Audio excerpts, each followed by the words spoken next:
वास्तविक बदल आपल्या सवयींमुळे येतो. शरीराचे पेशी दररोज नूतनीकरण करतात.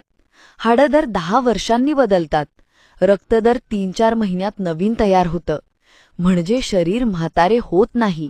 फक्त तुम्ही त्याला योग्य पोषण आणि काळजी देता का, हे महत्वाचं आहे. वय वाढल्यावर शरीरात काय होतं ते समजून घेऊया. 1. मायटोकॉन्ड्रिया, पेशींची ऊर्जा निर्माण करणारी यंत्रणा हळू होते. कोलाजन, त्वचा, सांधे, हाडांच्या इलास्टिसिटीसाठी आवश्यक, हळू बनू लागते. इन्फ्लेमेशन, सूज वाढते ज्यामुळे गुडघे दुखतात, पाय जड होतात, झोप बिघडते. आधुनिक विज्ञान म्हणते ageing is equal to inflammation plus weak cells plus poor recovery. Ayurveda सांगतो वृद्धावस्था ही स्नायूंच्या क्षयामुळे येते आणि त्याचे औषध आहे चालणे, श्वास, योग्य आहार, सवयी, ज्यामुळे 50 नंतर शरीर तरुण राहू शकते. 1. सकाळी हलकी सूर्यकिरणे 10 ते 15 मिनिटे. व्हिटॅमिन डी मिळते, हाडं मजबूत होतात. 2. दररोज 30 मिनिटे चालणे. हळू चालणे घाई न करता शरीरातील रक्ताभिसरण सुधारते. 3 मिनिटे डायफ्रामॅटिक ब्रीदिंग. पोट फुगवून खोल श्वास, मेंदूला ऑक्सिजन, थकवा कमी. 4. सकाळी रिकाम्या पोटी गरम पाणी. पचन सुधारते, टॉक्सिन्स बाहेर पडतात. 5. प्रोटीन योग्य प्रमाणात घेणे.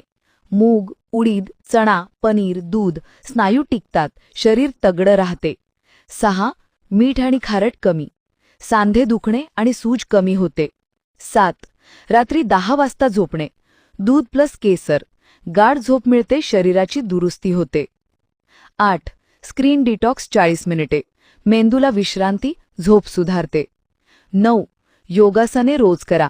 भुजंगासन, ताडासन, पवनमुक्तासन, लवचिकता वाढते. 10. दिवसभर 6 ते 7 ग्लास पाणी. स्नायू आणि सांधे हायड्रेटेड राहतात. 11. रात्री 10 वाजता झोपणे.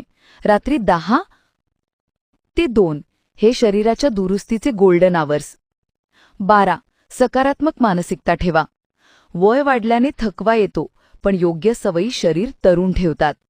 माझ्या क्लिनिकमध्ये एक स्त्री आली, वय 56, चालायला त्रास, थकवा सतत. मी तिला फक्त 3 गोष्टी सांगितल्या: चालणे, श्वासाचे व्यायाम, दूध प्लस केसर. 3 महिन्यात ती हसत म्हणाली, डॉक्टर, मी परत जिवंत झाले.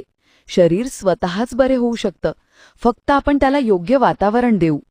अहो, तुम्ही हा व्हिडिओ कुठून पाहत आहात?